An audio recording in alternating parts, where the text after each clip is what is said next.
What is up, everybody? It's your boy Flash from ALWT Gaming, aka Malachi36, aka At Least We Try Gaming, aka 2022. What is up, everybody? Hope you guys are doing well. We appreciate you guys. We love you guys. It's a brand new year. Season 2, Episode 1 officially underway. I'm here with the incredible, the wonderful, the beardy leardy, Mildewy Carrot. How are you doing, man?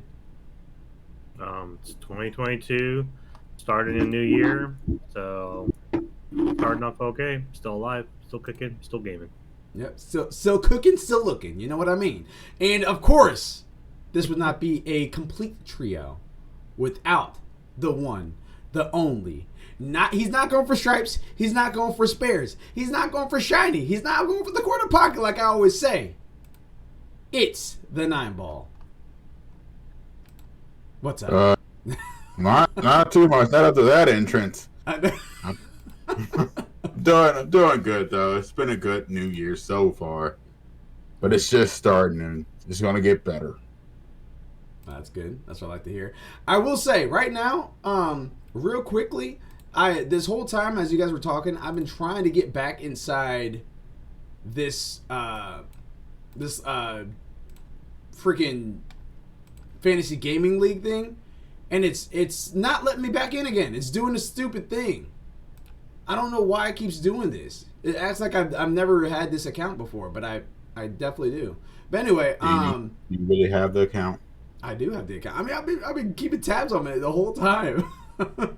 I got it right here. Okay, so without further ado, I mean, it's pretty obvious to say this, but we're gonna say it anyway. Who is our winner there, 9-ball? We got Mildewy Carrot, who won with first place at 109. Well, I got second place at 89. Really? Yeah. Give us the full breakdown. Tell us what each person has, what was going on there, who was dead last, who was in the middle. Okay. Well, do we really need to repeat who was dead last year? Come on. Well, say it for how long? From the top and work our way down. Started from the bottom, now we're here. Give it to me. All right, so Mildewy Carrot, first place at 109 points. His games were Monster Hunter Rise, which got him 18 points. Oh, by the way, it goes off a 70-point scale. So what happens is all games are rated and they get scored by a collective group of God, I can't think of the name of them right now. By critics. I'm sorry, I couldn't think of the name. Metacritic. And yep, by Metacritic. And it goes off 70. So if you at 70 points, it's basically 0 on this. If you are above 70, if the total rating is above 70, you get points. If it drops below 70, you lose points. If it's just 70 straight, you get nothing. And at the bottom of yep, big old Neil. And at the bottom, there's going to be what is known as a counter pick. A counter pick is basically you can pick one of the people's games because you either A, think it's going to do bad, or B, you think it ain't going to come out. You beat me to it, Malachi. How could you? Y'all jerks. Keep going, 9-ball. I'm living in this. So how this works on the counter picks is basically if the game launches, if it don't launch, they don't get any points. You get no points in the counter pick. But it really didn't matter for you anyway. You was just trying to screw them over. But if it launches and let's say they get 50 points, it only rates a 50. Since it's 20 below, they lose 20 points. And you get 20 points off that. How many points they lose, you gain. If they gain points, you lose that amount. And one more thing. When a counter pick is locked in, you can't get rid of it off your list. It's stuck. They locked it in for you. You can't repick. You can't take it off and go, well, I want to pick this instead. It's stuck there. So those are the rules. And next year, we said no. Yep. And here we go. For our last year's winner, who was, of course, Mildewy Carrot at 109 points, he went with, by the way, his name on here was Carrot Patch Inc. I demand a recount. Why? You won. Why you gotta have a recount? What, to let us know you won more? No, I'm just wondering how I won. I won by 111, not 10, 11. They took away one of my points. His first game he picked was Monster Hunter Rise, which got him 18 points. Kenna Bridge of Spirits, which got him 11 points. Hell yeah. Shin Megami Tensei 5, which got him 16 points. Psychonauts 2, which got him 19 points. 12 Minutes, which got him 5 points. It Takes Two, which got him 19 points. Diablo 2 Resurrected, I'm surprised I missed that game, which got him 10 points. And Age of Empires 4, which got him 13 points. Those trebuchets, I'm going to tell you what. They knocked it out, is what they did. Yeah, that's how we're down. That's what they're built for, yeah. In second place is yours truly. It's the 9-ball underneath the moniker of Zaka TV, which a lot of people don't really know what that is. It's probably for the best. I went with on mine Resident Evil Village, which got me 14 points. Returnal, which got me 16 points. The Medium, which got me 5 points. Oddworld Soulstorm, which got me 1 point. It rebounded. At first it was 0, but it got me. One person came through for you there. Now. Yes. And I am grateful to that critic. Thank you, sir. Next one is Guilty Gear Strive, which got me 16 points. And the surprise one, Mario Golf Super Rush, which got me a point. Life is Strange True Colors, which got me 11. And the big kid on the block, Forza Horizon 5, which got me 24 points. And by the way, I didn't read his counter pick. I'm sorry. Mildewy Carrots was Five Nights at Freddy's Security Breach, which for some apparent reason didn't do nothing. Yeah, it launched. It didn't even score. That's the thing. It didn't. It wasn't even. Yeah, it launched. Like I just checked my Steam page, it's there, and it's got reviews. So something happened. Yeah, I don't know. Mine is Legend of Zelda 2: Breath of the Wild, which was a counter pick for fantasy football, who we're gonna get to later. And Mildewy Carrots was for LSB, which we're gonna get to again later. Which Legend of Zelda: Breath of the Wild 2 did not launch. Right. So I got 0, he got 0, but that was my counter pick, so it didn't really hurt me as bad. So he couldn't remove it. It didn't hurt you, period. Yep. That was just 3 points right there. Or 3 points taken away. Third place we have LSB Live. Third place. He did get third. Oh, that little Scrooge. I'm looking at my name like I thought I got it. No. All right, keep going. Not getting to the back door right there. This just kind of creeped in there. Walk right by it. Just, hey. He got 72 points. Yeah, 76, I mean. And LSB's is Bravely Default 2, which he got 8 points. Near Replicant version, those numbers. Which got him 13 points. Little Nightmares 2, which got him 13 points. Five Nights at Freddy's Security Breach, which pending. It happened. We don't know. I think USPS is delivering their reviews. That's what's happening. It's just delayed. Pretty much. Yeah. Must be on those flights that got canceled again. Exactly. No, it's on a ship out in the harbor by San Francisco. It'll get here eventually. The Dark Pictures Anthology House of Ashes, which got him 3 points. Monster Hunter 2, Stories 2, Wings of Ruin, which got him 11. Tales of Arise, which got him 17. And Neo, The World Ends With You, which got him 12. We're not going to talk about his counter pick. Nope, don't say it. Don't you dare say it. Say it. FFXBI. denied for 2021. Yeah, which I've been hearing about it. It's just they're working on it, so it should be out. Don't try to make it better than 9-ball. No, it does make it better. That should make you feel good that they're not just going to drop it when they don't feel it's ready. That should make you feel good that you're going to get that you're going to have a good game coming. Yeah, that's fair. That's fair. Yeah, your sacrifice was not in vain. It feels like coming. it. It's coming. Your sacrifice, it was not in vain. It was. They are working on it for you. It's coming, Malachi. Okay. In 2025. They saw this and they said, "We're sorry." 2077 coming soon. Oh God, that is some. I'm not gonna go into that news right now. Moving on. 4th place, ALWT Gaming, who was underneath the moniker of ALWT Gaming, who got a grand total of 61 points. And underneath his he had Deathloop, which got him 18.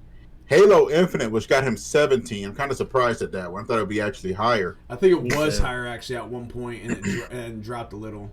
That's when they started playing the single player campaign. I think it's because I honestly think it would have scored better if it would have multiplayer there, like the actual co-op campaign. I think if they had not at launch, they had the multiplayer versus, and then they had the base story that came out when it launched, because the versus came out early, the multiplayer came out early, like Team Deathmatch, all that stuff, and then the actual release date of Halo came out, but co-op wasn't ready at release. It's actually it's actually coming out this year. Most Halos I played, we automatically played single player. I remember when I was a kid, me and my brother used to play Halo all the time together. And Halo 2 together. That was one of the big issues. Yeah, that was one of the big issues that a lot of fans had when it launched. They're like, man, I really want to play this game, but like it's I play it now by myself, or I play it again with my friends later on. And I mean, now you have some people that like to replay games and stuff, but there's nothing like that first experience if it's a cooperative experience that you can do with a brother, buddy, anything like that. It's just so much better to experience everything together for the first time. I remember when this kind of a little sidetrack here, but it's like I started on Xbox. I remember waiting when we still did those. Kids. You're probably gonna be like, you're old now, Mel Dewey, but Malachi and 9-ball will remember this is the midnight releases of games. I remember standing outside of GameStop.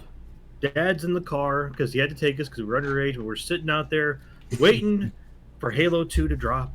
Get it, come home. The next day, it's a weekend, and me and my bro were on there playing co-op, blowing up some cubbies, just having a good old time. That was an event in itself. Yeah. The midnight releases, they were in events. They were events. And if you were lucky, engaging. Depending on the game and depending on the GameStop, if you were lucky, they would literally have pizza and parties and literally there while you're waiting, so just to make your experience even more fun.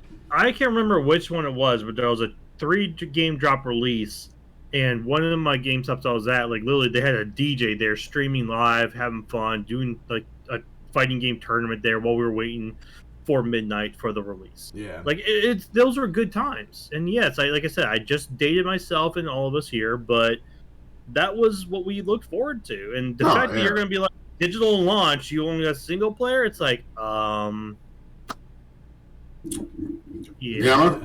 actually got mines. We didn't do a midnight on Halo 2. I actually had a friend that worked at GameStop that night, so he had taken one of the copies and bought it and just put it in the back lunchroom till it was time for him to go. Then he just brought it over when he came by. He was like, "Yeah, I'm bringing Halo with me," and we stayed up all night playing it. My parents are like, "It's Sunday night." I'm like, "No, we just got to Saturday morning." They're like, "No, that was a day ago, kids. Yeah. Back to bed. You got school." No, Friday. Moving on. Get back to it. All right, so Halo Infinite got him 17. No, Final Fantasy 16 did not launch. We know. Keep going. Far Cry 6, 7 points. Solar Ash, 6 points. 7. Call of Duty 7. I'm sorry. Solar Ash 7. Call of Duty Vanguard, 2 points. That one was a bit of a shocker. Yeah. I thought it would do better. I mean, with the hype of that type of game, yeah, but Demon Slayer Kimetsu Yaiba, the Hikomi Chronicles. Yeah, so that was that originally got me 2 points. Then it went down to 1. Now it's at 0. I own the game. 0. It's actually a pretty fun game. It really is. You play DBZ Kakarot, where you play the story of DBZ that I can just pull up on YouTube and watch. S killed inside the chat. Long time no talk, buds. Good to see you, man. Yes, you're right. It's been a while. It has been a while. Man? Yeah, he tried to hit me up before, and unfortunately, I was jumping right off at the time. I'm like, bro, you just missed me. Yeah, this is our man. Yeah, you're on the best stream possible because this is season 2 of episode 1, which I meant to say before. Anchor, you guys don't have to worry about me guesstimating what episodes you're on anymore because now we're on the same track. Everything's episode 1 now. You know what I mean? So. Well, what episode did we end on in season 1? I don't remember, and I don't care. 2021's behind us, you know what I mean? So let's go. All right, but keep going there, Nineball. All right. And finally, Marvel Guardian of the Galaxy. We got you 12 points. All right. And your counter pick was God of War Ragnarok. And who did you screw over? Oh, that's right, Ohio. Because it did not launch. Moved Malachi aside to see the bottom of the barrel. The next one we have is Silent, who was underneath the moniker of Fantasy Football. With PH spelling. His first game was Legend of Zelda Breath of the Wild 2, which did not release. His second one was Ratchet and Clank, A Rift Apart, which surprised me too, at 18 points. That surprised you? Yeah, I've never really played a Ratchet and Clank. Okay. I figured that would be that, if not more, to be honest with you. I always looked at it. 15. I thought usually it'd be like as a launch title, it would probably do like 10 at the most. Yeah, I mean, this score does not surprise me. Because I know it's a huge title, like it's a huge franchise. I just never really dove inside the franchise myself. But keep going. New Pokemon Snap, which got him 10 points. Axiom Verge 2, which got him 8 points. Pokemon Brilliant Diamond and Shining Pearl, which got him 5, and I thought that would go higher too because of the Pokemon game. Yeah. And here's the real kicker, guys. Yep, Battlefield 2042, -5. That's a kicker. The insert there right now, he says, "How are you all? Merry Christmas and Happy New Year." Yeah, we were doing great. We took a little 2-3 week break for the holidays. Had a pretty good time, just relaxing and gaming and hanging out virtually. Oh yeah, glad to be back and happy that you're here, man. And hopefully you're safe and you had a Merry Christmas and a Happy New Year as well there. Agreed. But Battlefield 2042. Yeah, that was a shocker there. I figured it would be higher than what it was. Yeah, it was a bunch of launch. It was a bunch of launch problems. It was Battlefield's fault on that one. Yep. It's probably EA's fault, really. But keep going. Next is Scarlet Nexus, which got him 10 points. And Metroid Dread, which got him 17. Mm-hmm. His counter pick was Back for Blood, which he lost 6 points. Yep. I have to give him credit. That was a ballsy play. Mm-hmm. I think his verbiage on that one was, "It's a zombie game." Yeah. But again, we haven't had a good Left 4 Dead in a long time, so bringing this back, that's why I was just like, I'm not touching that game. I wouldn't touch that one either. That one, that's like walking up to a dead body and it's like, is it gonna come alive and get me or not? You know? Yeah. Eskill in the chat says, "I'll be lurking, but saying hi sometimes." Hey man, lurk away and pop in and say hi whenever you can. Yeah, you're more than welcome to be with us here, man. We appreciate you. All the way from Denmark. In case you guys did not know that, for our audio listeners on Anchor, Spotify, all that good stuff, he's from Denmark. The G right there. The G, the homie. Keep going there, Nineball. All right, and we're at the last rank, which is Ohio. Last but not least. Well, last and least. Our club member. Yes. He's there. We got -6 points. -7. 7. Inside the rankings, they round up. That's what it was. Oh yeah, they round up. Yeah. Oh, for mine it says -6.62. Yeah. They round that up to a 7. Okay. They do the above 5 round up thing. Okay, I see it at the bottom. Okay, I see it. Okay, let's do this. We'll give Hey, so let's do this. Like it's a chore. Let's do this. All right, keep going. Go ahead. He's like, all right, the struggle is real, folks. Let's get this over with. He gets the trawl out and just like, all right, let's get him off the bottom. Like, let's go. Don't act like you're in pain about to tell us. Let's talk about Liz. Go ahead. It is. His first launch was God of War Ragnarok, which got him nothing because it did not release. The second one was Back for Blood, which got him 6. Humankind, which got him 10. And Evil Geniuses 2 World Domination, which got him 8. And now then the bad stuff. Yes. Dungeons and Dragons Dark Arise, -11. Dark Alliance, yeah. Yeah, Alliance, I'm sorry. And Biomutant got -3. And a counter pick of Halo Infinite, which got him -17. I love you, Ohio. If you listen to this later, man, I love you, bro. We love, he's he's a real fun guy. I miss playing with him. I feel you. I'm sorry, Ohio. I'm sorry. This wasn't like this. If we do this again, we are this Saturday. Yeah. Oh, we are. Yeah, this Saturday. Yeah. So for anyone that is out there right now that's listening, if you guys want in on this little action on the drama, I usually on a weekly basis, sometimes bi-weekly, sometimes monthly, but usually on a bi-weekly basis, I go through the list just to see how everyone's doing and see if there's any drops and pickups and all that good stuff. But it's literally a fantasy football style system. It's just with games instead of football player teams, football players, I should say, and instead of it being on a bi-weekly basis, so you don't have to like keep changing things every single week, it's on an annual basis, and you're against everybody at the same time. So it's just a little different, little unique, and we have fun with it. And like I said, we had Mildewy Carrot reign victor for year 1, so I gotta give him a little trophy that we can pass around, all that good stuff. I'm like, you can go ahead and keep that. Probably ain't gonna get this next year.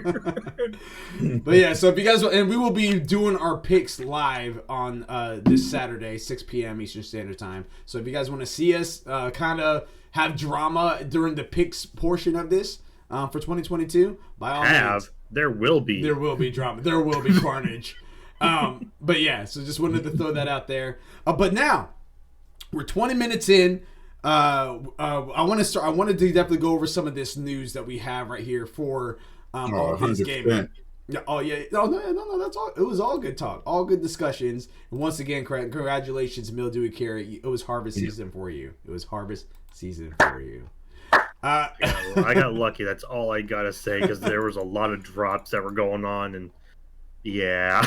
It was close calls. Was a lot of stuff. I'll say this: if some of those games that got pushed back had launched or had actually done as good as we thought they were going to do, be a completely different story. Well, I froze on some of those because really I was going to pick up Metroid Dread earlier and was going to drop Oddworld for it, but decided to stick with Oddworld. And that was the thing. I was going to drop. I can't remember which game I was going to drop. I had to drop. I think I was Stray. I was going to drop Stray and pick up the racing game you had, the Forza. Oh, I was going to pick that up, and then I was like, I go to pick it up, and like, no, it's already on 9 balls. I'm like, well, that cheeky little bugger. I went to go pick it up too, but I was ultra late. I was ultra late on trying to pick it up. I was like, you little turd.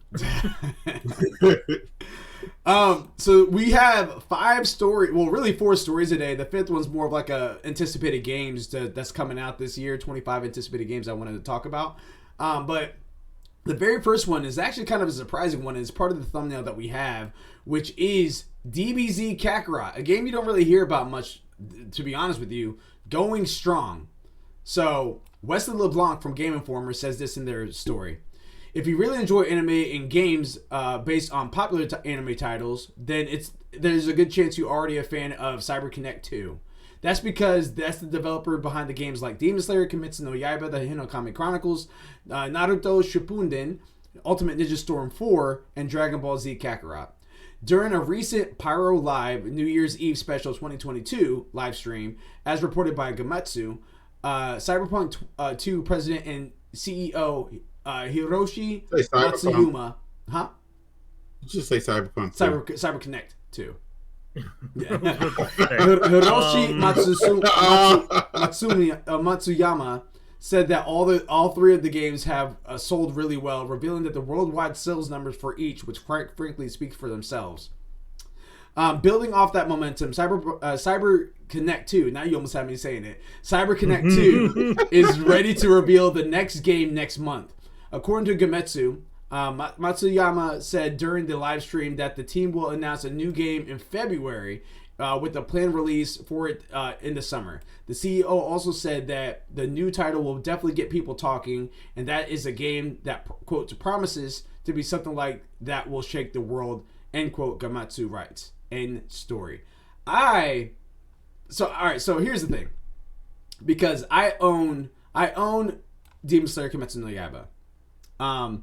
It is a slower pace style game, at least towards the beginning, and it's straight up a copy of like the interactions that they do have from the anime, which I don't mind because I do like having. I like the Attack on Titan game, which I also have. I like the Attack on Titan game on the second one. I like the first one too, but the second one was actually even better because you can create your own scout regiment soldier and you're going through the storyline and you're going through his lenses and you're playing from different points of view. So there's some things that are kind of like different a little bit, but you're like kind of coexisting with the storyline of Attack on Titan. They did a mix up as well, very similar to how it is inside Xenoverse, Dragon Ball Z Xenoverse.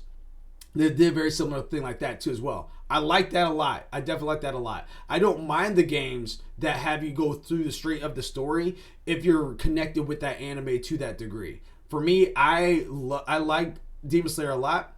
So when I played through as Tanjiro and I'm going through, I'm kind of feeling that power that he had during those moments. And I tell you right now, I played it. I stopped for it for a little bit. The combat was really cool, but I wasn't really feeling the story at the time since I already knew it. Came back to it because I want to beat some games that's on my backlog that are like quick beats. I still have my Final Fantasy 9 that I have to get through, but anything that's like a quick beat for me to do, I'm going to try to do that first so I can just get out the way. And I'm going through it and I'm really enjoying it. Like I'm really enjoying how this game is going out to be. The mini games against the bosses, they are really good replicants of the show, like the actual anime, and it's really creative what they did with it. Because it's really fun. After I beat the game, I probably won't pursue it any further because it's at the end of the day, after you beat the game, the best thing to do is fight. So I probably won't pursue it any further unless I have like a party or something like that. People are over, post-COVID, whatever. But I am very excited to see what this is going to look like because I do have Kakarot, which I want to get through all the DLC of that because Kakarot does like very similar to what I said before. It has it to where all the earlier there's so many Dragon Ball Z games to where you're just playing the Dragon Ball Z Z series. There's so many of those games that's out there. I think Kakarot, if it came out much earlier to the degree that it's at right now, if it came out earlier, I think it would have been one banger of a game. It still is a great game, but I think that a lot of people will be like, all right, this is a game of the year, this is a game of a lifetime, simply because it's different in its open world and all that good stuff. The problem with it is that the battle seems very familiar because that's just what it is. It's very familiar. There's certain RPG elements that's in there that's really unique. Some of the art designs that they have in there when you're fighting is actually really cool too as well, really unique. However, I do think that the game came out a little too late, which is why I'm thinking that it might it's not turning so many heads, even though it's saying right here that the sales numbers have done quite well. I just don't know what anime that they're going to be working on, like anime game that they're going to be working on now. Any commentary? I know I just kind of went on a rant for a long time. You're good. You like good. it. Well, let me ask you guys this then. For you guys, with the history that's going on right now and knowing that this is the same team that makes Demon Slayer, Naruto, and Dragon Ball Z Kakarot, what anime do you guys think is going to be the next game that they're making? It's gonna have to be some sort of fighting game, like fighting anime, action anime style. So something that's got something where they can definitely, because I mean, if you look at it, they're pretty much what they're doing is they're taking the story and making it a combat-based game. Mm-hmm. But a lot of them are like arena-style fights where it's like you get to the scene where there's a fight and then you go through that combat sequences of the fight and all, right, to progress the story along, They may throw in some elements of evolving or like leveling just to make sure, like, to add some uniqueness to the game, I guess you could say. But I mean, I just got one in my brain now. You just made me think of one. I'm just trying to think of one. The only ones I can think of maybe be like, my life. The time I was reincarnated as a slime has got some of that. All right, I'm glad you said it because that's what I was gonna say. I was gonna say that. That's the top one on my head right now. Yeah. I'm pretty sure there's other ones like Rising of the Shield Hero. You could definitely probably do. Ooh. You could do. Don't play with my emotions, there, Bill Dewey. Don't play with my emotions. Right now, I'm just doing that. It's 2022. There's It's too early in the year for me to be this excited. You just chill out. There's the other ones. Like I'll leave the two, but there's other ones. But those are the top two that came off of my head right away. That are like kind of like the most anticipated games that are out. Like or the shows out there that are like people are like really looking forward to seeing more of. That I know of that currently that I kind of watch too. So. God, I've been watching anime more. Well, not that much actually last year. It was so busy and stuff. I didn't really have a chance to watch most of them. I did listen to quite a few of them. And one of them, I would probably say, would be God of High School. Which was like the God of... Okay.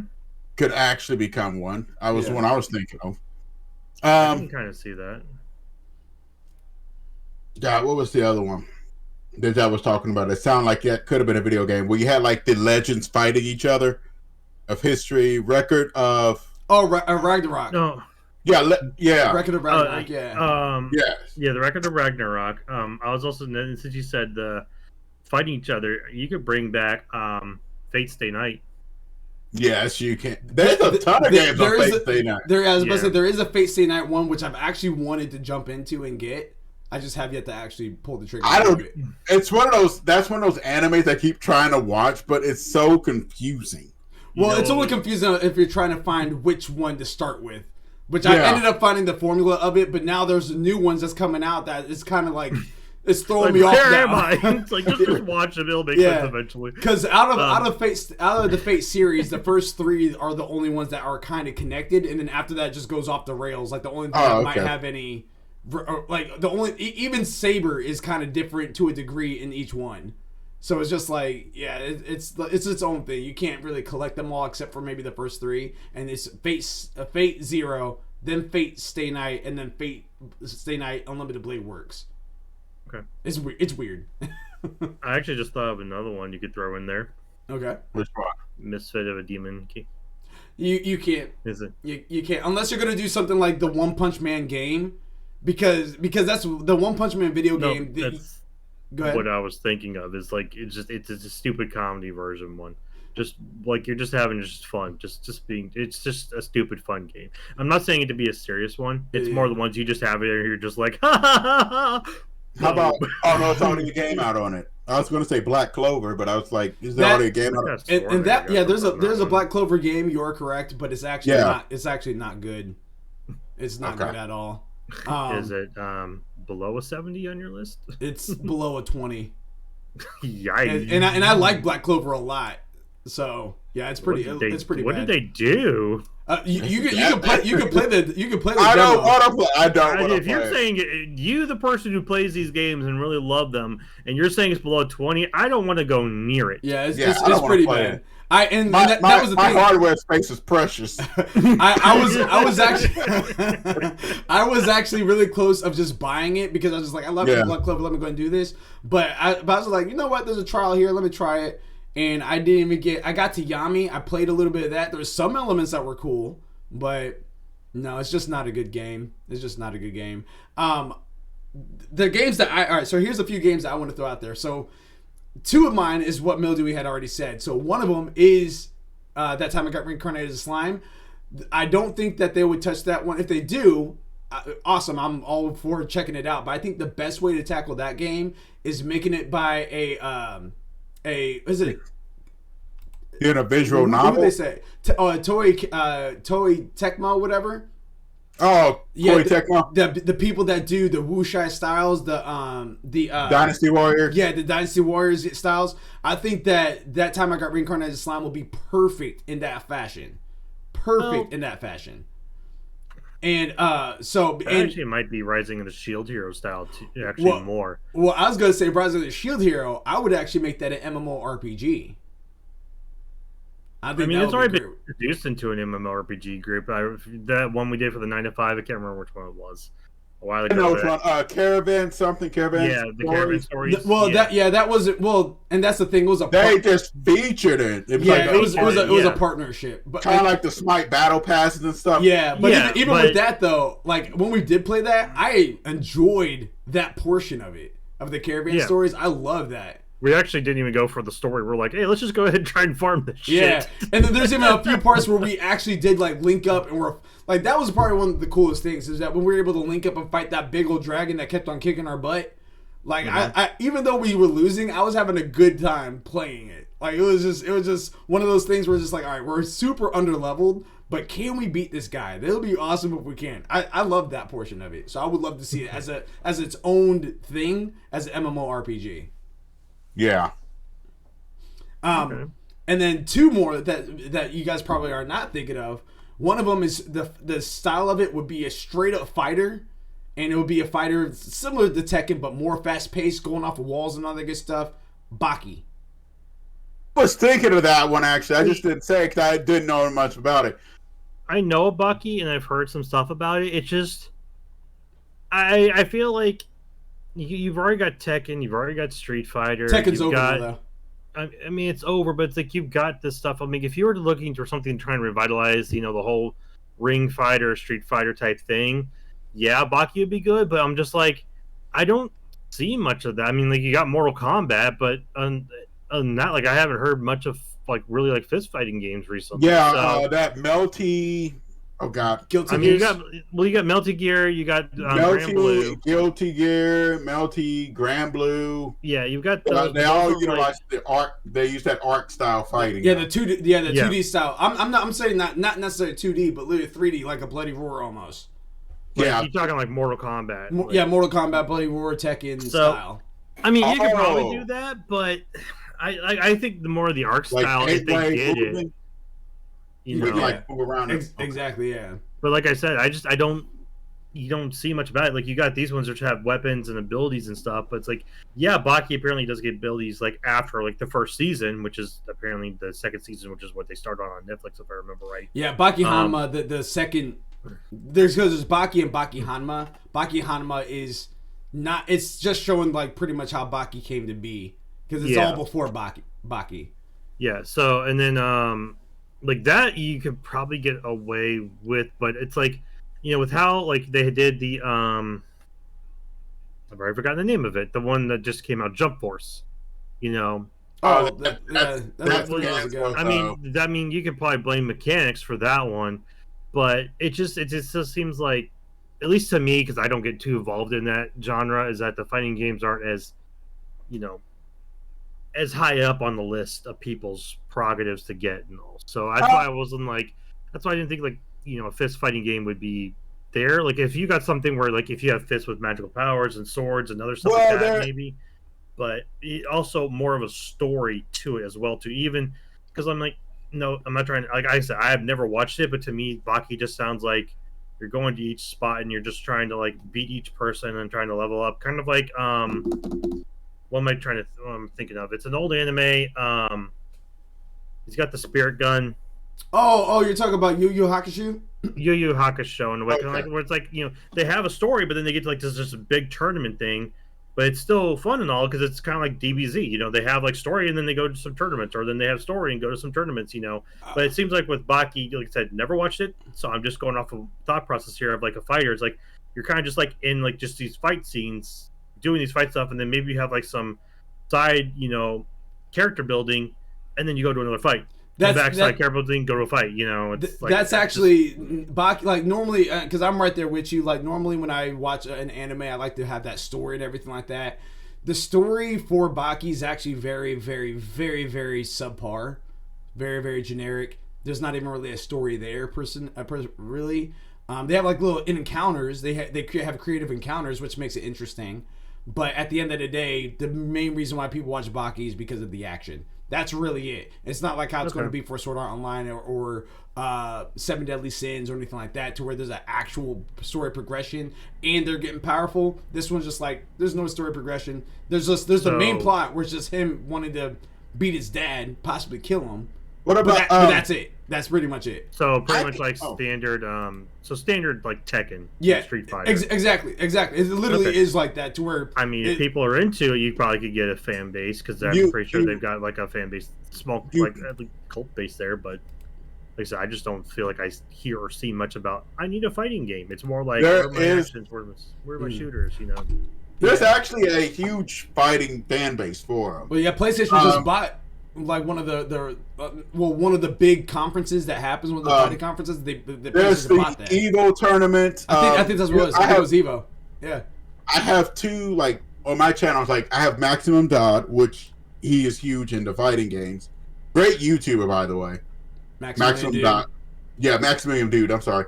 He does a lot of fighting games. Another one is Team Spooky, but I usually watch every now and again the Twitch things, and what they'll do is they go over the fighting scene.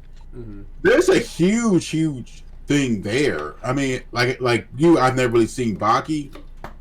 But if they do it originally enough, they could do it. Another one I'm thinking of off the top of my head because it looked interesting on cover that might work is Megaloblocks.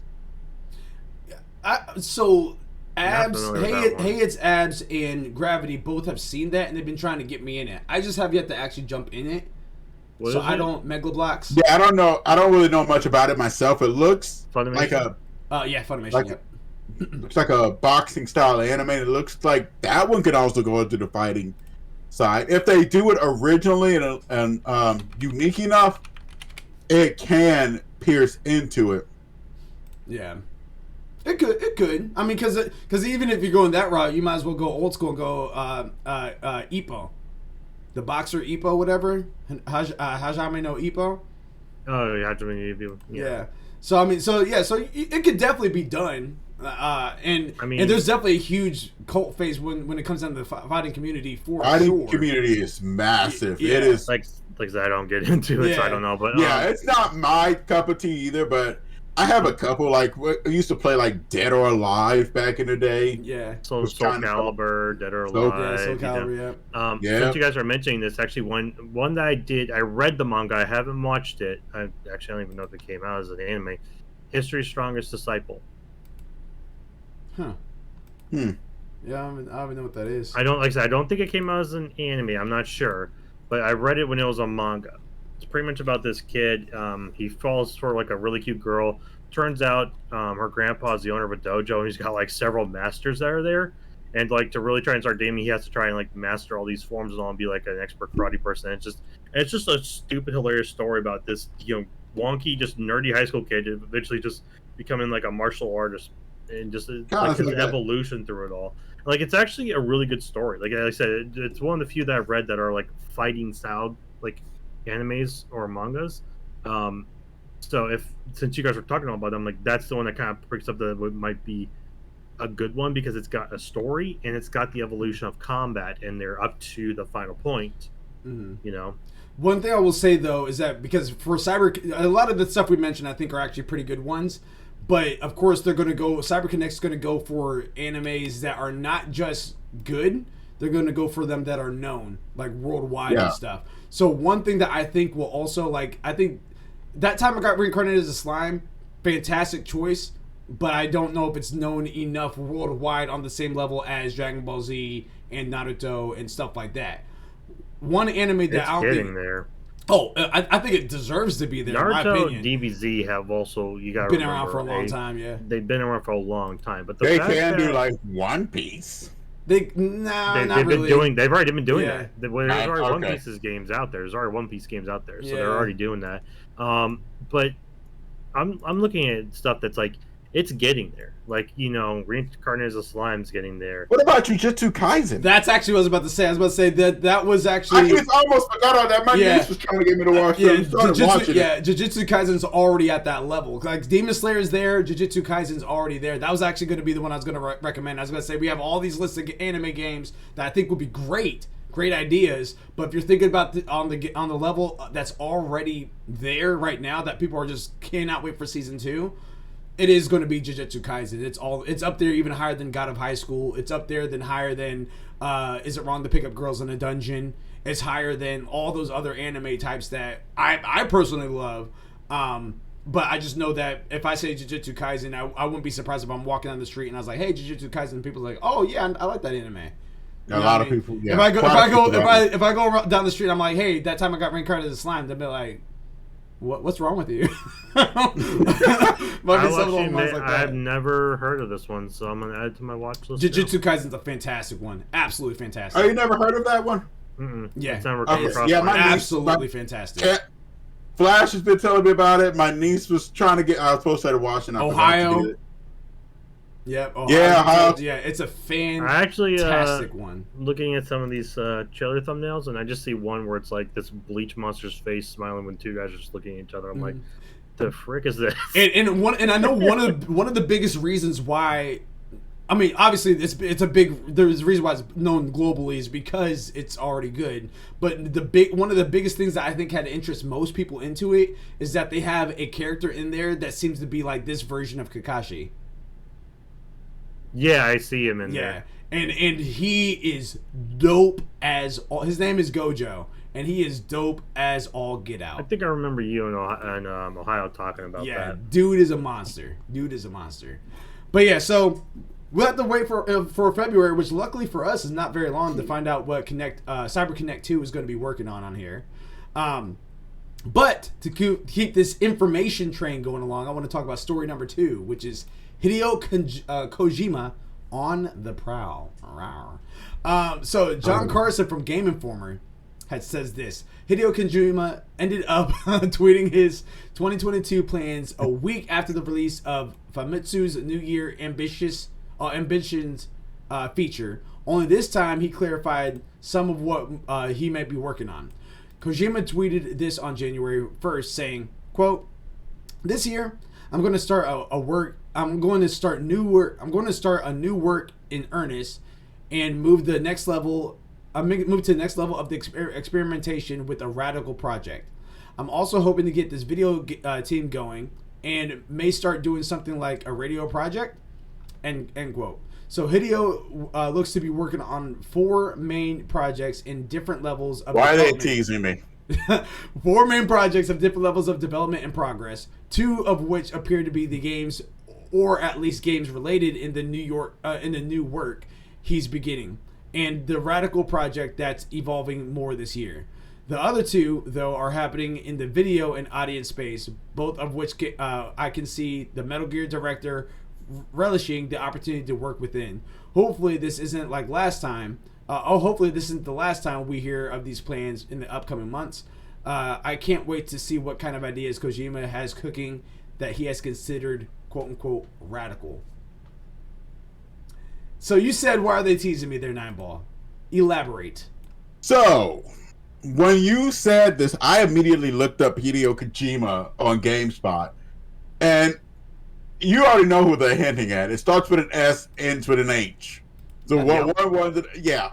Has an island ill in the middle. Yeah.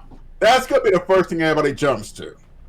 Yeah. That's what I was looking for. I'm like, wait, did we get a confirmation? Yeah, let alone they teased it at the convention thing, which was just ridiculous. Don't do that to fans. Hideo Kojima games are good because they're more off kilter and they're more story based. Of course, his main magnum opus that everybody knows him the most for is Metal Gear Solid, which was a virtual masterpiece back in the day. It wasn't just a cult thick right now. Yeah, it was what it did back in the day. It was kind of groundbreaking in the fact that it had a unique story, original villains, but more than ever, it broke the fourth wall. The game constantly broke the fourth wall. Like I told you, the fight with Psycho Mantis. If you put your controller in the second port, he couldn't reach your controller. And so he couldn't predict your move. That was the only way to really beat him. That was one of the few ways to beat him. The second way, you had to destroy his picture. Something that would distract him. He would read your controller. They would get mad if you used an auto fire control with rapid fire, because he told you that. And it was a lot of things in there, which was like I said, it broke the fourth wall. Part 2 did the same thing where they like berate you for playing video games, like towards the end. Like she's gonna, don't you have something better to do with your life than sit here and play video games? It's just a game. What difference does it make? Get inside your head. Yeah, there's a lot of things they did which was groundbreaking. The story was very good for Metal Gear Solid 2, Guns of the Patriots. No, not Guns of the Patriots. Metal Gear Solid 2, I think it was Metal Gear Solid. Yeah, it was just Sons of Liberty. I'm waiting. I mean, I played the PT demo, which was good, confusing, but good. Because how to solve the ending was ridiculous. You had to pause the screen. I believe you had to go to a certain area and you would find a puzzle piece. And then the phone would ring and you have to say in your mic, who is it? Mm-hmm.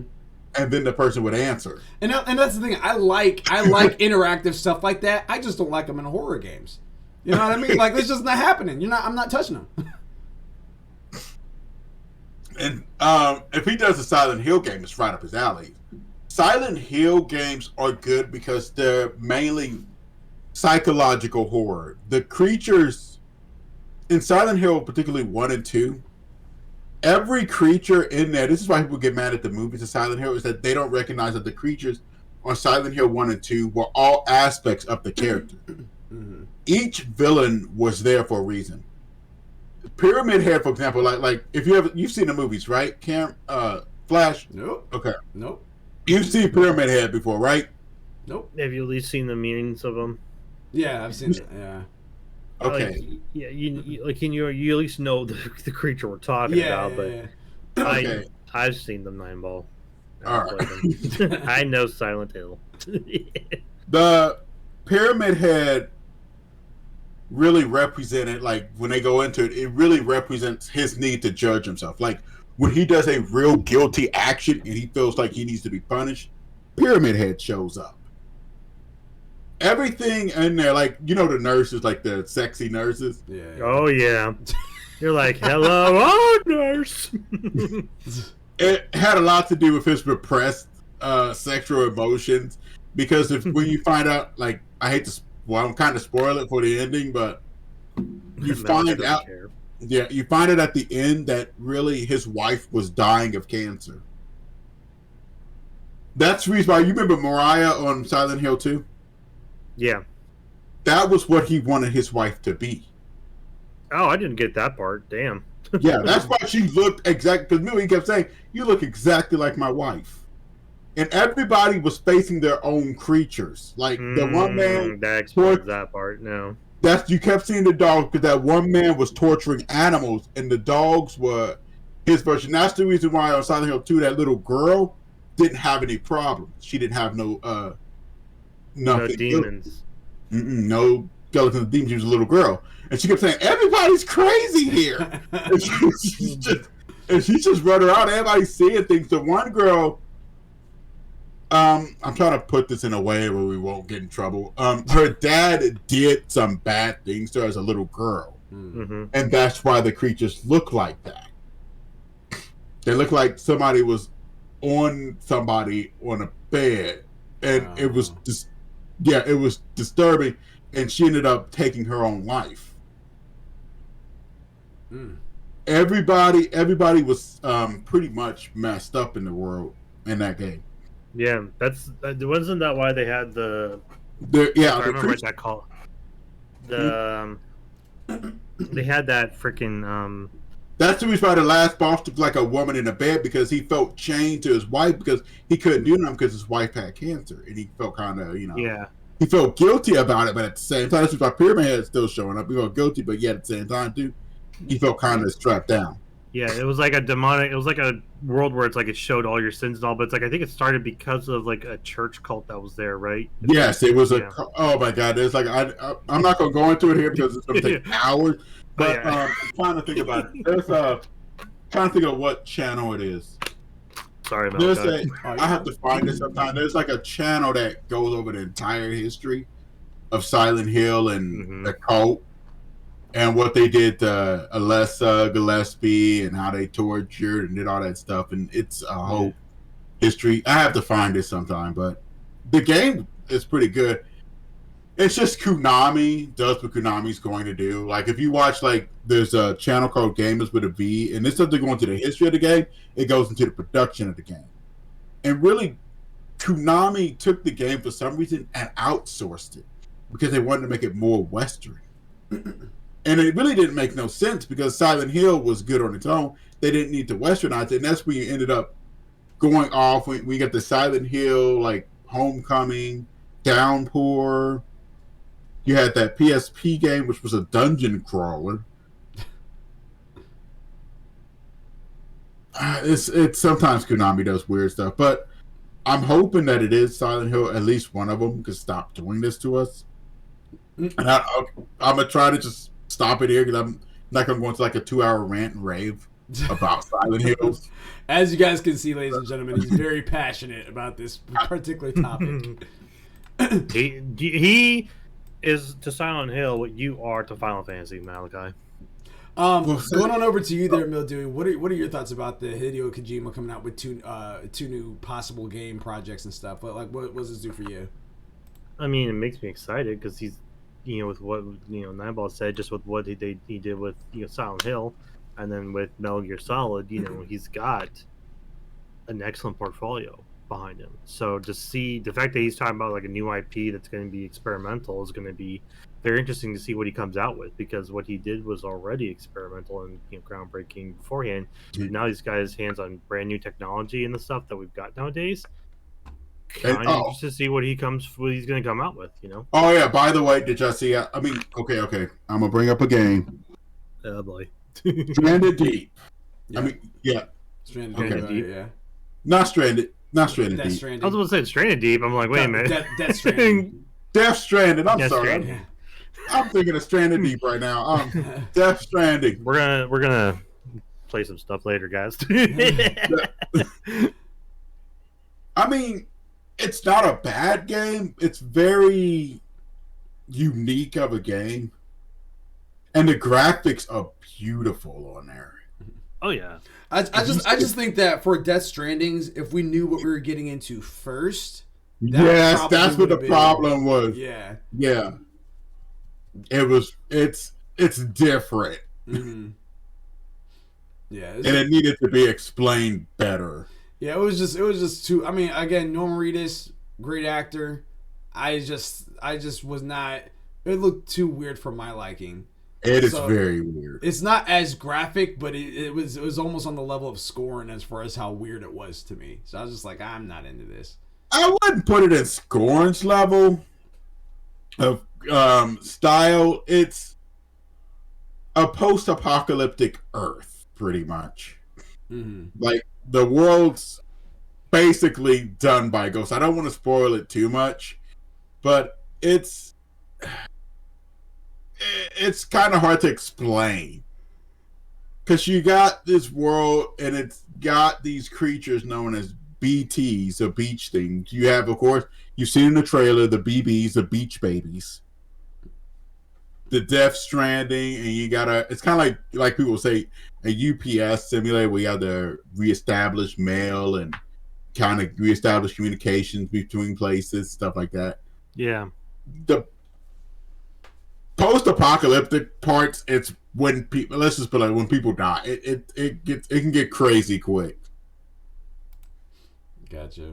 And it's hard to describe. My big thing is the whole balancing act you got to do with the game. Yeah, well, you got to deal with. Let's put it. You got to deal with your baby too. Yeah. Because your baby can become distressed.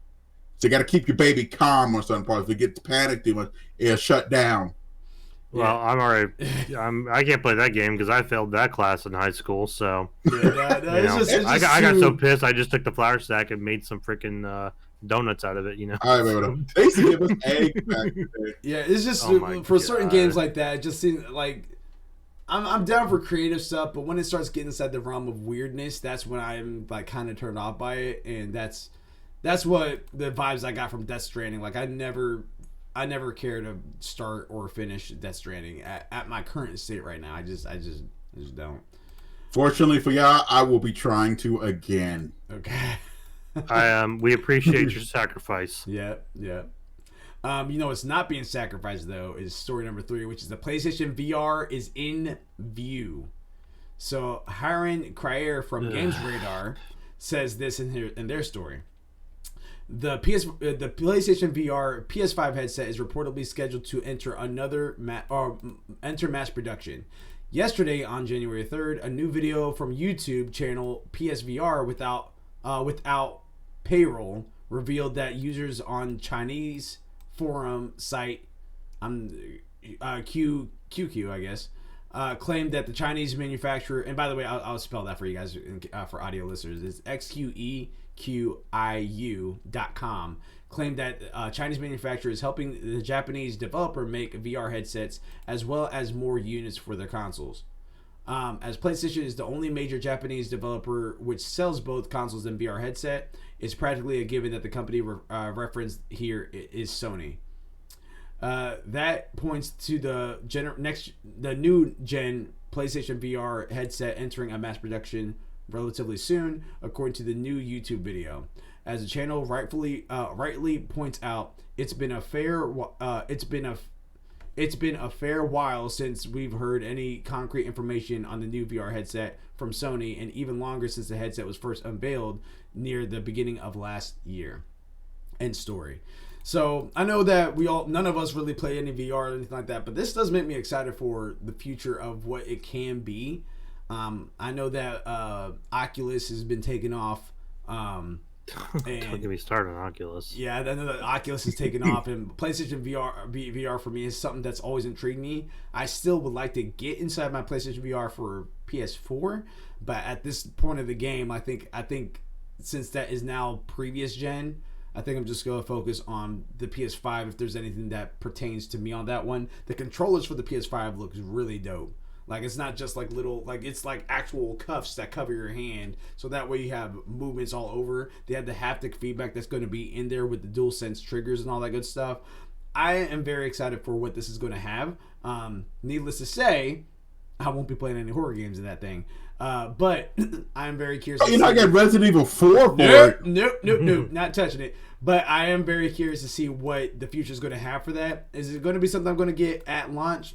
Probably not, but it's nice to know that they're working on that and that they're trying to take VR to the next level, which honestly, I mean, VR has already been a thing that's been good in the industry already. It's been progressing and little by little.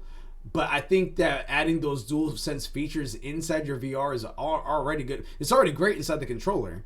So I can only imagine how that's going to be when you have a virtual reality experience with that as well. Very curious. Any commentary concerning the VR for either one of you guys? No. Mildewy? I mean, I've been seeing a lot of like the VR stuff for like for the Oculus and all. Like, I've been seeing a lot of those trailers and everything, and how everyone's like, "Oh yeah, so good, so good." I'm like, I'm really still waiting for the Ready Player One VR headset harness system to where I can literally just start getting my exercise by running around in a VR world, you know, versus just trying to like just play like just VR looking around and stuff. Like, I hear people and they have a lot of fun with it, which is good and all, but it just, for me, I need something a bit more for it, and it just also is like sometimes I can get a bit motion sickness, so it really just depends on how well it's able to block that out for me and all. But I've just really never been too much of a big fan of VR. Not to hate on it by saying it's awful. I just don't see the point of sitting in a chair or standing up playing it while moving around, like, you know, just doing some base stuff like that. Makes no sense to me. You know, like those people who use the Oculus for like their exercise routine, sure, you know, go for it. Because you can do like, you can get different sceneries and stuff in there, which is, you know, definitely better than the sweaty gym and seeing the sweaty fat guy next to you trying to lose, you know, 10 pounds because the doctor said to. You know, it's just, yeah, it's very situational for me. I want to see more games out there. I think the biggest thing that would love to see more out there inside VR is I would like to see more games that do utilize swords, because I think that would be perfect. Like, you already had the item in your hand, just go ahead and do all that good stuff. If they have a Sword Art Online VR video game, that would have been perfect. That would have been the selling point for me off a rip. But yeah. But what's not going to have to wait, though, is story number 4, which is Final Fantasy 16 character announced via art. But before I start talking about that, I do want to remind you guys that's listening and watching live that you guys can go to RepSports, REPPSports.com, type in ALWT Gaming at checkout, and get Raise Energy. If you guys like energy drinks, might as well get some that has no sugar in it. Caffeine, I'm not going to talk about that. But sugar, it does have no sugar in it, and it's quite good. They got they got all different types of flavor, like guava mango. They got watermelon frost. They got sour gummy worms. Yes, sour gummy worms. You can also get your workout powders, your water supplements, all that good stuff from RepSports, REPPSports.com. Type in ALWT Gaming at checkout. Get 50% off. Now over to story number 4, which is the Final Fantasy 16 news. Same person, Crier from Games Radar, says this in their story. A Final Fantasy 16 artist posting on Twitter has given rise to a surge of speculation surrounding the game. Just below, you can see the tweet from Square Enix artist Kazuya Takahashi, which is not, you won't be able to see it right now because we don't have it pulled up. But if you guys go to his Twitter, while the artwork itself doesn't give away much, fans are speculating that the person in the artwork itself is the older version of a character previously revealed for Final Fantasy 16. That will be Jill, companion to the protagonist Clive and his younger brother Joshua in Final Fantasy 16. You might recall that that child versions of all 3 characters were revealed back when Final Fantasy 16 was first announced back in 2020. But we also saw an older, sterner version of the protagonist Clive, complete with the facial tattoos and mean glare. Fans of Final Fantasy 16 are now speculating that the character depicted in Takahashi's new art is the older version of Jill. Oh, okay. Given that Clive is apparently going to age up at some point over the course of Square Enix's new game, it stands to reason that other characters like Jill and Joshua will follow suit. Parentheses, assumingly a grisly demise isn't waiting for them beforehand. That is. End story. So just a little fun thing out there, showing that Final Fantasy 16 looks like that this story is kind of taking root. I don't think you're gonna play a whole lot of as the characters as kids. In most games you don't. So I think that maybe you'll be the beginning portion, so that way you can get introduced to the characters, understand their relationship with each other at a young age, and then maybe after like 15 minutes inside the gameplay, they'll fast forward like 10 years, 15 years, and they're going to be 18, 19, 20, as most Japanese characters are inside Final Fantasy series, and go from there. So, again, it's just artwork that's hinting at something, but does this do anything for either one of you guys concerning Jill, the potential Jill in Final Fantasy 16, which we still don't know the full story of yet? This gives me more into maybe closer to a release date. I've been hearing on and off about that because I know they got British actors this recently looking for, and they was working with for Final Fantasy 16. Heard that.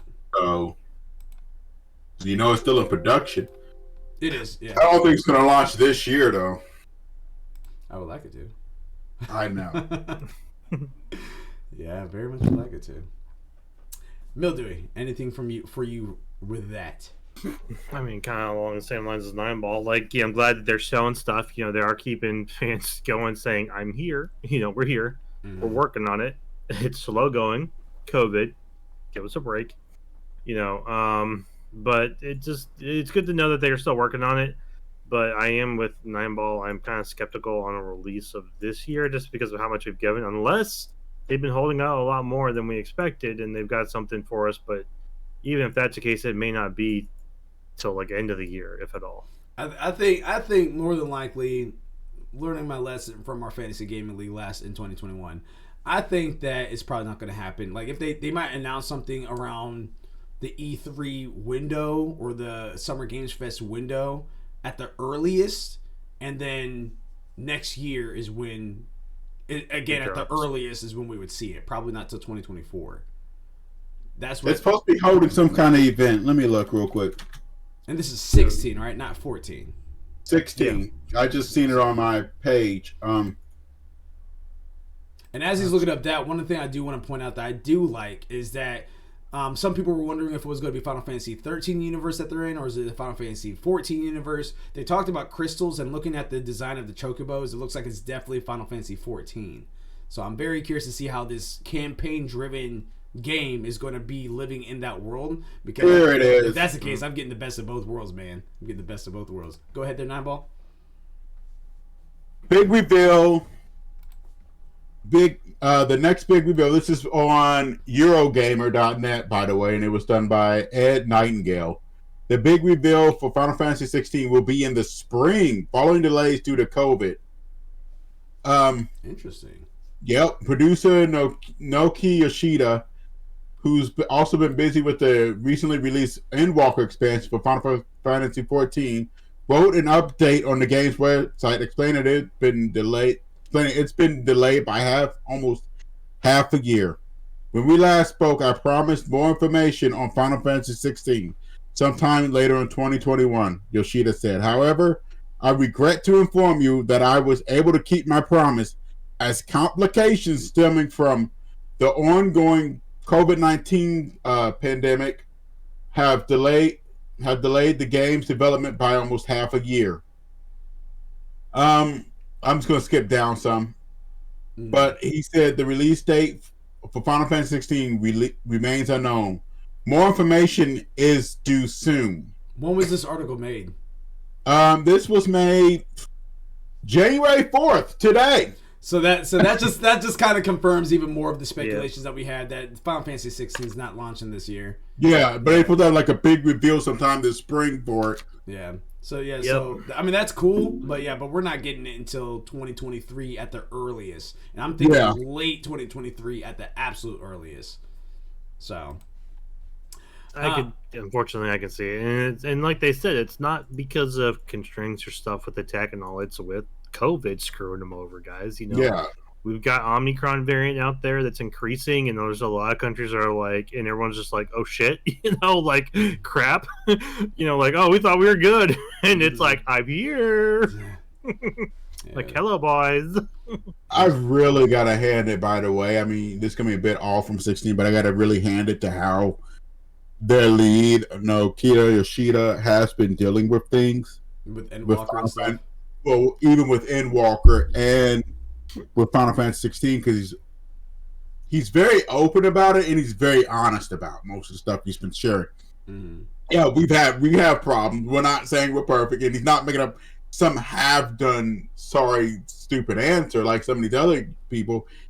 He's basically we I know I told you I'm sorry, I'm half late. Yeah, we're having problems due to COVID. I'm not going to say that it was something else or make up a bunch of lies, but he's been doing really good on the PR department. And this is something I have to hand Square Enix a lot of credit for. How they deal with their people and how they deal with their fan base. I agree. Yeah, I totally agree. Go ahead. Yeah, even when they had that, the thing with the servers, they didn't lie or say anything about it. They worked on it, but he immediately said, yeah, we're sorry. He technically didn't even have to do that because they warned you. Yeah. They were like, did let them know too. It's like, yeah, we're having problems. We're trying to do this. We're working on doing this, we're short and kicking people off and stuff.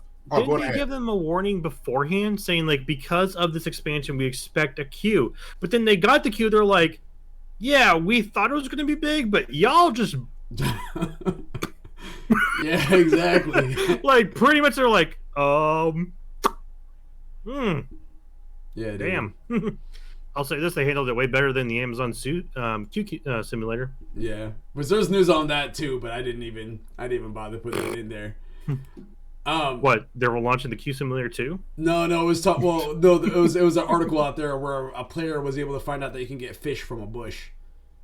It was something along the lines like that. What? Yeah, exactly. Exactly. I have one of those trees in my backyard. I get fish from it all the time. Yeah. Gives a new meaning to in the bush, huh? I do want to go. I can see what you did there. I do want to throw out there, going on over to story number 5, which is 25 most anticipated games of 2022.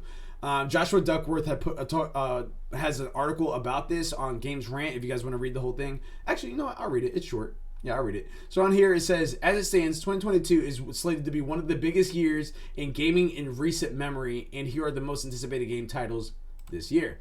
2021 has been an odd year given that many developers and studios felt the impact that most pandemic the most here. What this has done, if anything, has created a 2022 video game release schedule that is absolutely unparalleled for the industry. So, mainly highly anticipated games are said to be released a year that, if even half of them are delayed out of 2022, it's still set to be a strong year.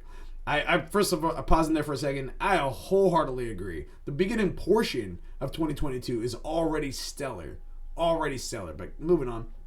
As such, there are currently plenty of games to look forward to, especially as the first half is filing out nicely. We all need to get second jobs for the amount of games that's coming out. So right now, the most immediate game that's coming up, no longer having savings. the most immediate. Actually, right here. You have to make some sacrifices for these games, okay? I said I do want to throw here because we were just talking about Final Fantasy 16 actually right here. It should be noted that the list comes with a few restraints, specifically the games that must have a confirmed release window for 2022. As such, games like Final Fantasy 16 haven't been included as there's no certainty of their release. Finally, this list is ordered by release date and window and alphabetized for those with the broad 2022 release windows. So here's the first game that's coming out in the nearest future right now for us, and that game is Pokemon Legends Arceus, which is coming out January 28th. That's in 14 days. I can't wait to play that game. Yes. Whole new style to Pokemon.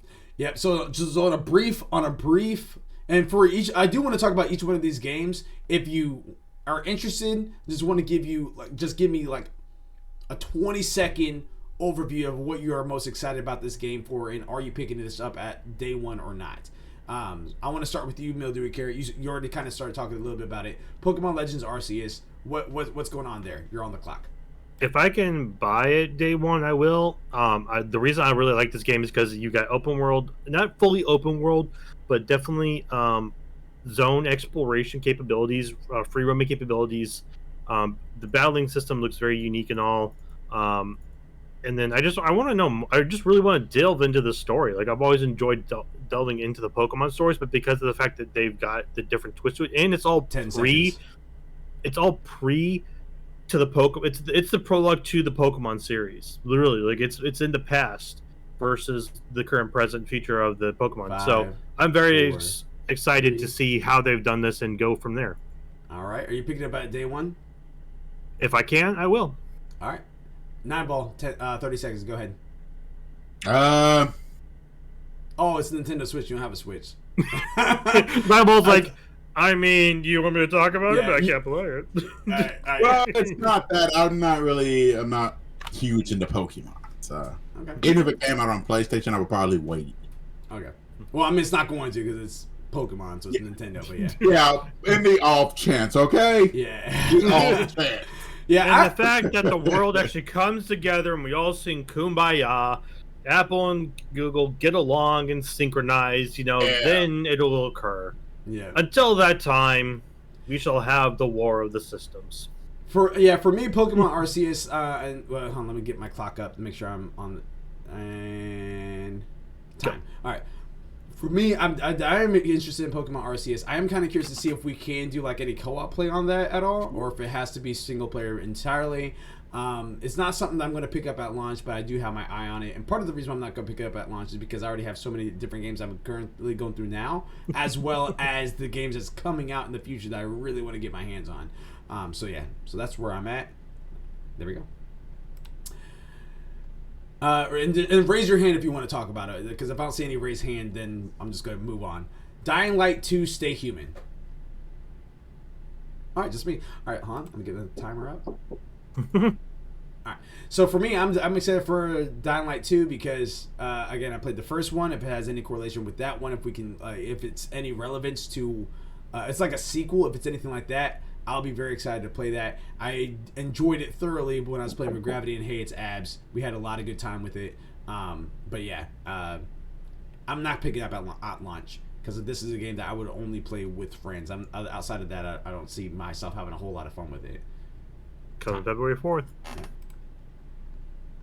Sifu, February 8th. Yeah, raise your hand, Malachi. We know. All right. We'll start with you there, Nine Ball. You'll go first. Let me get the timer going. And oh, okay. I'll wait a minute. Oh, you're talking about Sifu? Yes. Okay, no, I thought you were talking about Dying Light. I got understand. Oh, okay. So go. Do you want to go back to Dying Light? No. Okay. I'm sorry, something happened. You're fine. So was your hand raised for Sifu? Yeah. I'm kind of interested in Sifu. Okay. But I'm putting it for a wait list. It looks interesting, but I'll wait and see what it is. And for me, go. Okay, so I am definitely buying Sifu day one for sure. I'm getting the deluxe edition, and I will let you guys know because this is Romeo Must Die. This is not Watch Dogs. This is Sleeping Dogs. Yeah. This is anything that's like a Jet Li or Tony Jaa movie in a video game format. I am very excited about this. Yeah, I'm just saying. I'm just really excited about this, and I like the premise of it. I'm definitely picking this up on PS5 when it comes out. Time. Raise your hand for this one. Horizon Forbidden West. We're gonna start with Mildewy Carrot. 30 seconds in 5, 4, 3, 2, 1, go. I mean, there's so much to say about this game besides 30 seconds to cover, but the first thing is picking up day one. I don't care if I have to steal the kids, even though I don't have any kids. Just the story of Horizon Zero Dawn was beautiful and fantastic, especially with the DLC Frozen North. So good. And with what they've shown just in the trailers at the game event E3 and all, for Forbidden West, the whole new story, continuation of that story, going forward further into it, continuing in the same world, but in a whole new area too, new mechanics, new techniques and everything. Day one, you will lose me forever. I won't resurface until after I'm done playing. All right, and then we'll go on over to you there, Nine Ball. We're going to start here in about 10 seconds, so think about what you want to say. And we're starting you in 5, 4, 3, that face, 2, 1, go. What am I supposed to say? It's a day one buy. This is a flagship game. Why not buy day one? If you get one game, why not this one? This is the one to get. So, yeah, Horizon Zero Dawn's good. Why not pick up the second one? I'm getting it day one. I'm picking up day 0. I'm taking it off the truck. Well, technically. So wait, so what you're saying is we're playing the what's that one game? Shit, I've already forgotten because I don't play it. I was gonna say we're playing the one game that's the gangster game that's that you guys play a lot of. Grand Theft Auto? It's online. Yeah, that thing. Yeah. Oh wow! So say it's like we're playing Grand Theft Auto on the February 17th because it comes out the 18th. Sorry. Technically, if you're getting it day 0, you're pre-ordering it. So if you have a pre-order, then you in there. But if you don't, then that's just all talk. Yeah. I'm gonna don't do my technicals. No, you good. All right, I'm gonna start in 3, 2, 1. And I'm the same way. Everything that Mildewy Carrot just said, everything that It's Nine Balls just said, I'm all in it for. I'm willing to risk it for the biscuit. You know what I mean? It's one of those games that if you wanted to use your vacation time, this would be the time to do it. That's what it is. I know Mildewy Carrot already has it in his mind to go ahead and take some time off so he can have time with this game and enjoy it. I am the type of person that still have to go back and Saturday and get through the DLC. But I think it's definitely a really good game, and this would be a day one buy for me as well. The initial game was its first release of it, and it did wonders. So now you can only imagine what they're going to do, how they're going to take this story right now. And that is February 18th, by the way, ladies and gentlemen. Yep. Elden Ring, February 25th. All right, we'll start with you there. Oh, you're all three of us. All right, so we'll start with you, Nine Ball, this time, and go. This is a game I'm going to pick up, but surprisingly, I'm gonna wait. I don't hate the Souls franchise. It's going to take a real long time to do. Let alone the option up there on the 18th. It's going to bleed into the 25th. So I'll probably pick that one up after I beat Horizon. All right. All right. That's a good time. So, all right, in Mildewy, in 3, 2, 1, go. I'm on the same boat as Nine Ball. Like, I love this little franchise. Like, I really did get into Demon Souls, Dark Souls, Bloodborne's. Fantastic games. You know, played it with my brother. You know, we just have a grand old time with them. But because, one, Horizon's coming up beforehand, it's like Nine Ball said, it's going to bleed over into this. So it's going to be a secondary pickup for me. But I am looking forward to the game because it's a new IP into the Souls universe. But I do want to give it a bit of time to see how well it launches and, you know, just for them to work on any kinks and bugs that are in there. And then I'll pick it up later. And for me, I'm actually kind of in the same boat as both of you guys. I think this game looks great. I like how it's open world and all that good stuff. I love the fact that it's co-op and how they've been making more of these games easier to do co-op earlier on versus having to do a full dungeon-sized level before you can get an item to possibly bring your friends in. Like how it used to be back in the day and all that good stuff. So I'm definitely excited about that. I plan on getting this at launch, but we'll see what that looks like with the other games that's ahead of it. Stranger of Paradise Final Fantasy Origin, which is March 18th. So, we'll go ahead and do this. And yeah. So I played the beta, not the beta, but the demos. I played both of the demos, and I'm liking that they brought. This one was on my list that was interesting, but it was on my list that was interesting that that was just like, okay, that's kind of cool. The second demo they brought out introduced multiplayer, and that's when me and Gravity have played together. We had a good time with it. We beat Chaos. We didn't do the second level after beating Chaos because I beat Chaos by myself on the single player demo. And then the second demo came out. It was the same first level that you're able to do, and so I beat Chaos again there. But then they brought in a whole another one that introduced new stuff, and I didn't actually get to try that one yet before the window shut down. But it definitely has me interested to see what this plotline is going to be like. So that one, and that's also one that is planned to be a day one buy for me, but we'll have to see. Tiny Tina's Wonderlands, March 25th. All right, we're going to start with Mildewy this time, starting now. It's Borderlands and Dungeons and Dragons. What more do you need? Because I should just be able to say Borderlands, and people would just forget about it. And also, Tiny Tina, come on. I mean, I just love the Borderlands franchise, just the capabilities of combat and everything, and there's the stupid, funny stories, just the hilarity of it. It's so good. I enjoy it.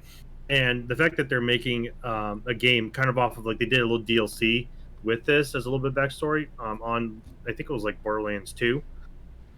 They did like a Dungeons and Dragons DLC, but now they're making a full game. Cannot wait. It's going to be a blast. Definitely going to be a day one buy for me. Nine Ball.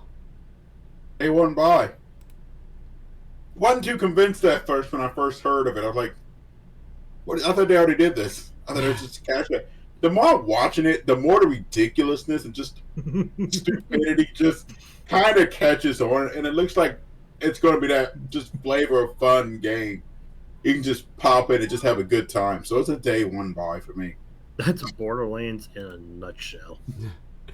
Which it is a nutshell. May 24th is Forspoken.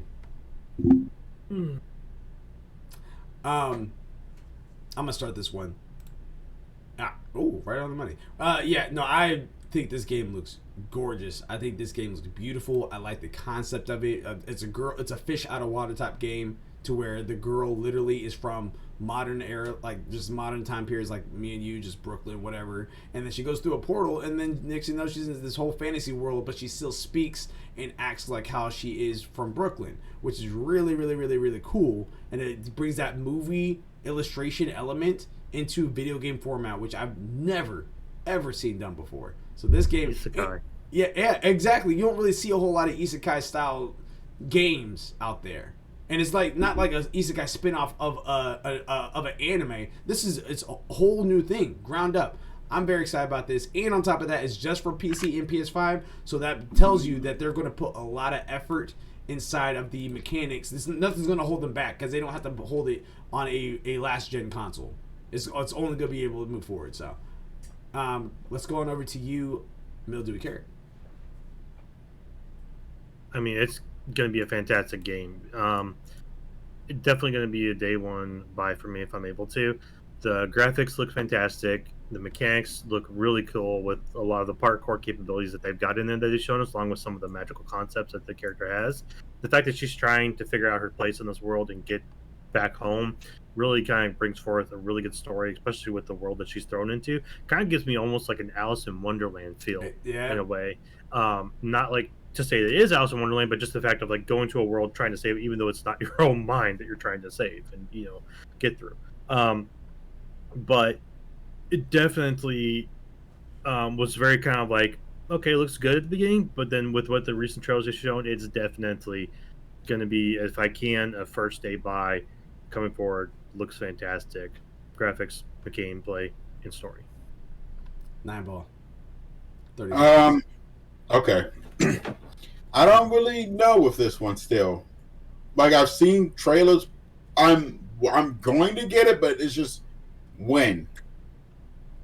I don't know if I'm going to get it day one, but I might.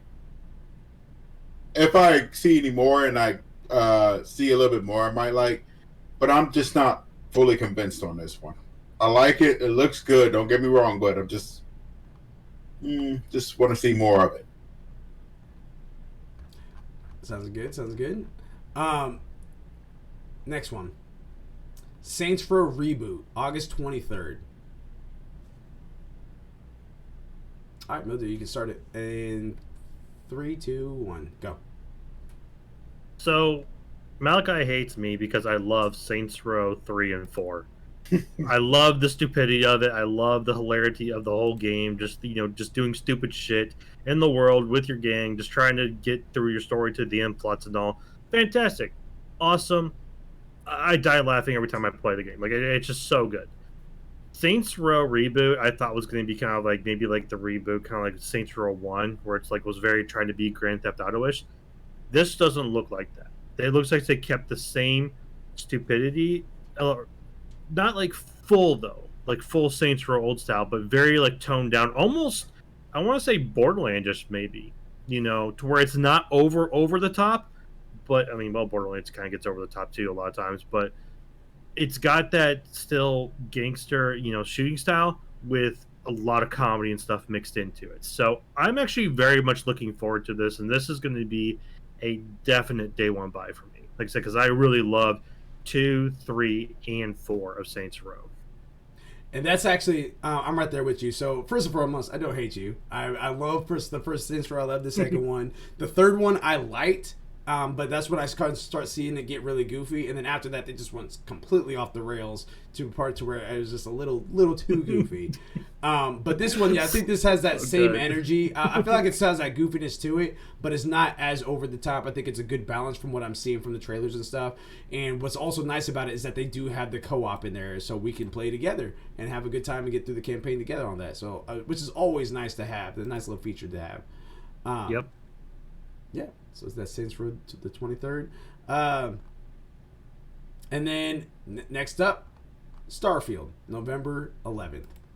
Isn't that Final Fantasy 16 lookalike game that we don't know anything about that may be coming out? Not even close. All right, and 9-ball is on you. Give me 1 second. 3, 2, 1, go. Believe it or not, this is close to a day one buy. I think it'll be good, and because of one thing.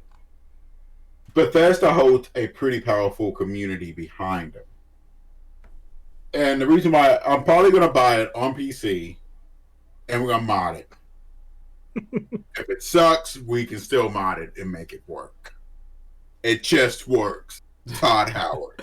I will say one thing that I will give it the not for, which is good because I didn't raise my hand because I'm not. This is not something that I'm fiending for, looking forward to. But it's going to be on Game Pass, so you don't even have to buy it. It will be there already. You gotta buy it. He wants it on PC, and it'll I probably agree be with him. Yeah, it'll probably be on PC Game Pass though. That's what I'm saying. Mods will fix a lot of issues. If it has problems, I'm probably going to heavily mod it. Eventually, almost all Bethesda's games are like that. Can you let me ask you this? I'm going to take a quick pause here.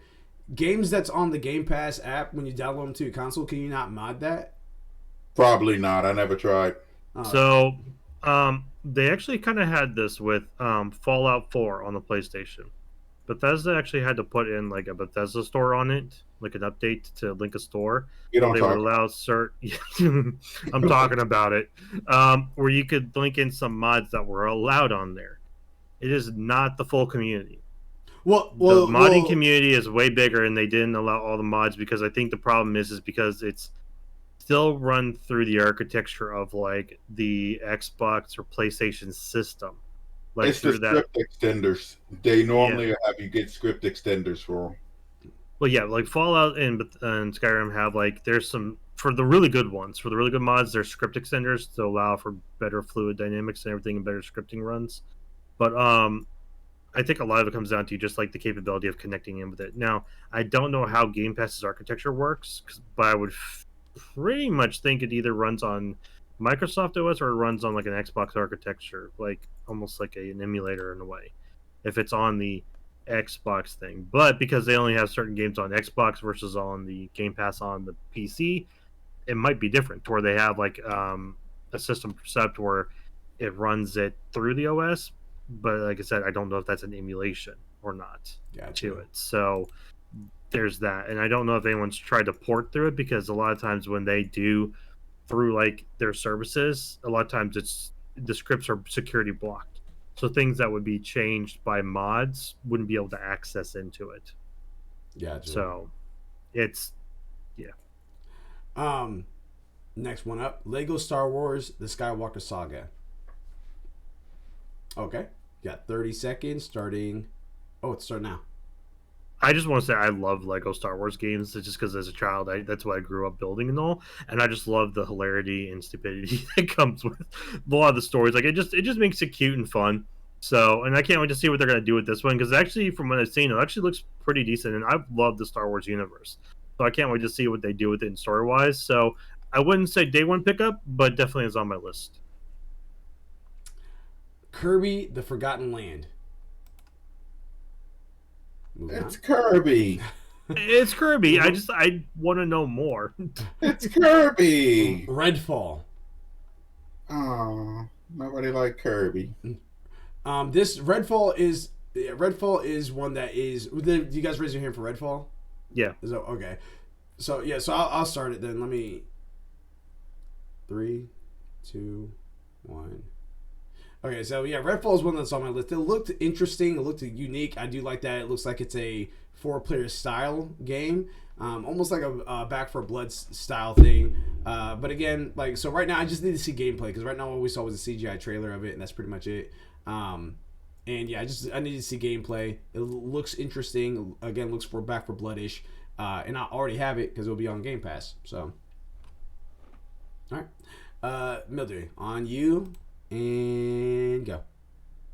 I wouldn't say Back 4 Blood. I was actually going to say kind of Borderlands, just actually, because you've got 4 characters in there, each of them with different unique abilities. Same thing as you see in Borderlands styles, where they've got different abilities and all, different, skill sets and all. You've got the one girl there; she's using like almost like Wiccan powers. You got the guy who's almost like a ghost eye sniper.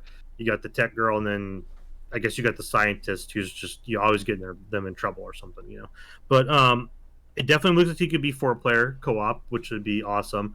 You're in a world with like vampires and demons coming out, which definitely is. I mean, most people would say probably an overused trope, but I definitely like just the aesthetics look of the world.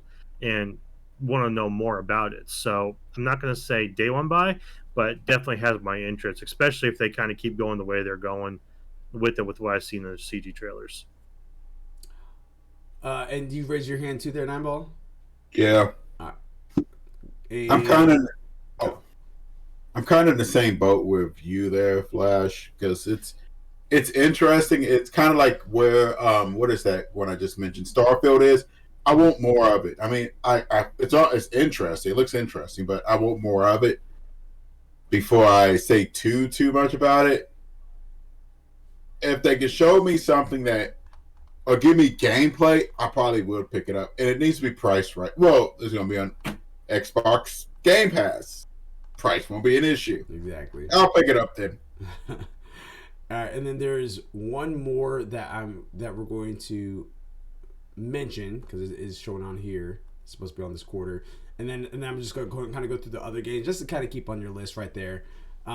Marvel's Midnight Suns. Yeah. This one I just need to see something. I can't just go off of, especially with this saying that's a little there's little doubt that Marvel plus XCOM has gotten plenty of attention. I don't know what that's going to look like, so I just need to see something for it. They've got my attention.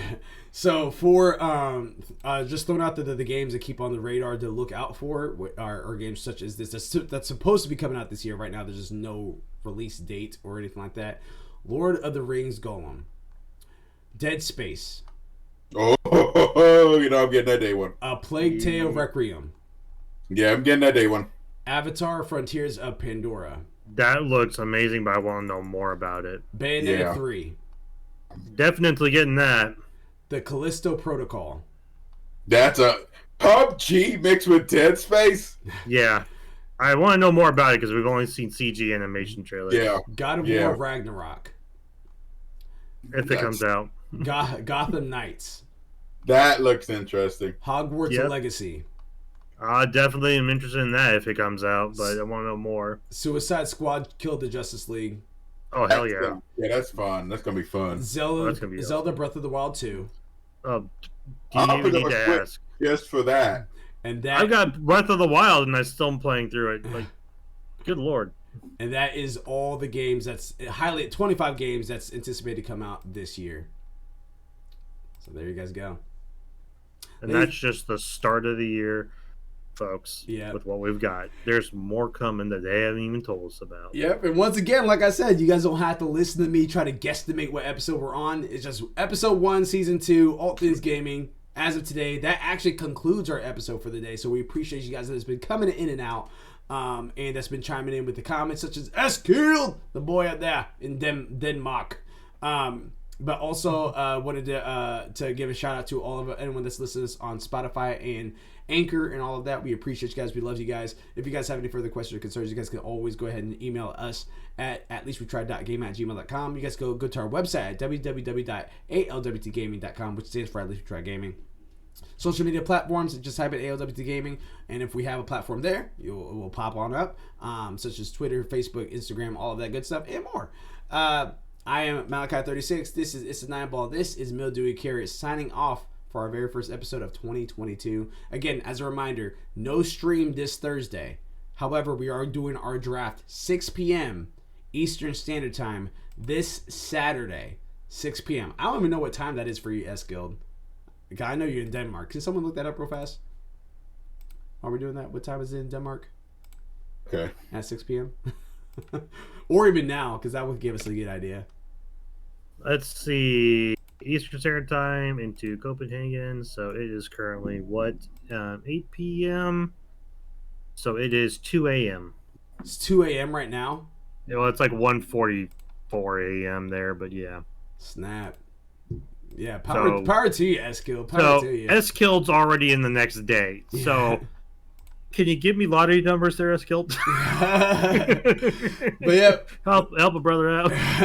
But yeah, that is ALWT Things Gaming. We appreciate you guys. We love you guys. Until next time, for the first time for 2022, Control Alt Complete. Peace, love, and hair grease. Had to do it for the new year. You know what I mean?